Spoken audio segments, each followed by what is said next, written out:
Assalamualaikum warahmatullahi wabarakatuh. Salam sejahtera untuk kita semua. Saudara-saudara, beberapa hari ini kita diramaikan oleh sebuah polemik tentang hilangnya seorang tokoh yang sangat penting dalam sejarah, dalam kamus sejarah yang diterbitkan oleh Kementerian Pendidikan dan Kebudayaan. Tokoh itu adalah Kiai Haji Hashim Asy'ari.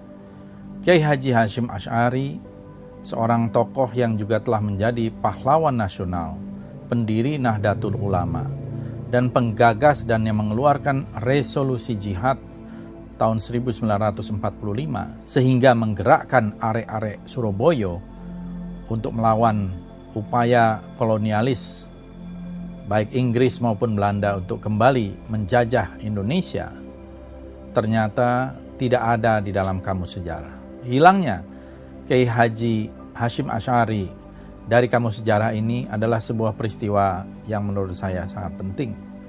Karena kamus ini dibuat, diterbitkan, dan telah ada ISBN-nya oleh Kementerian Pendidikan dan Kebudayaan. Dan tentu saja polemik ini lebih ramai karena justru ada tokoh-tokoh PKI di dalam kamus itu. Ada tokoh PKI seperti Sneflit, Musso, Darsono, Aidit, dan lain-lain.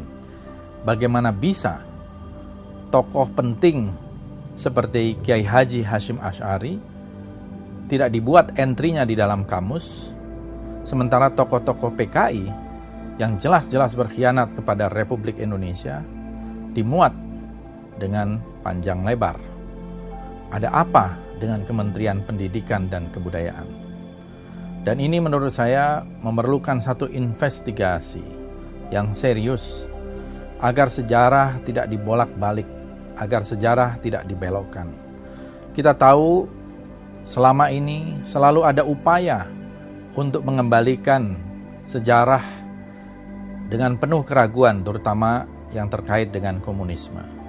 Sejarah tahun 1948 tentang pemberontakan PKI Musso di Madiun selalu dikatakan sebagai provokasi Hatta atau Red Drive Proposals.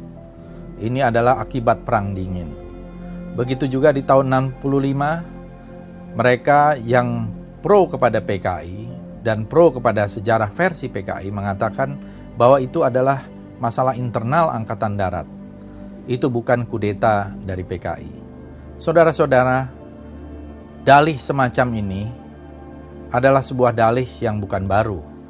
Tetapi kita tahu bahwa semua buku kesaksian dan juga pelaku-pelaku yang waktu itu masih hidup, yang kita percayai, dan mereka adalah orang-orang yang pro kepada Republik seperti Muhammad Hatta, menjelaskan peristiwa 48 adalah sebuah kudeta yang didalangi oleh Musso dan kawan-kawan ingin menjadikan Republik Indonesia menjadi negara komunis, bagian dari Soviet ketika itu.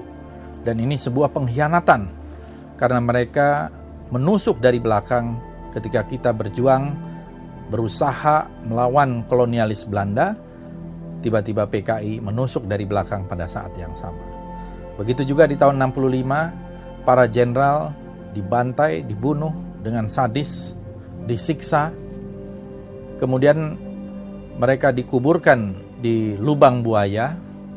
Dan besoknya, Saudara Untung membuat pengumuman tentang Dewan Revolusi yang mengangkat dirinya sebagai pemimpin. Dan ini adalah tipikal dari kudeta PKI. Begitu juga Harian Rakyat pada 2 Oktober mengamini apa yang menjadi kudeta tersebut. Upaya pembelokan sejarah atau menghapus jejak sejarah ini sangat berbahaya. Apalagi melalui institusi-institusi resmi negara seperti Kementerian Pendidikan dan Kebudayaan.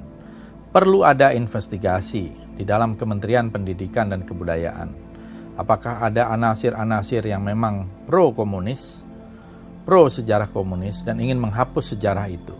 Ini menurut saya sangat berbahaya, karena ini menyangkut masalah masa depan bangsa kita, keutuhan karena ini menyangkut masalah integritas sosial, budaya, politik kita, dan sudah ada kekuatan-kekuatan hukum yang permanen seperti TAP MPRS nomor 25 tahun 66 dan Undang-Undang nomor 27 tahun 99. Mudah-mudahan pemerintah segera melakukan investigasi terhadap kasus ini, dan mungkin saja ini merupakan fenomena gunung es karena banyak aturan-aturan lain yang ternyata justru meresahkan masyarakat dan menimbulkan satu kegaduhan yang tidak perlu karena ada oknum-oknum yang ingin membelokkan sejarah atau menghapus jejak sejarah dan ingin menempatkan kembali Partai Komunis Indonesia seolah sebagai korban, bukan pelaku kudeta, bukan pelaku pemberontakan.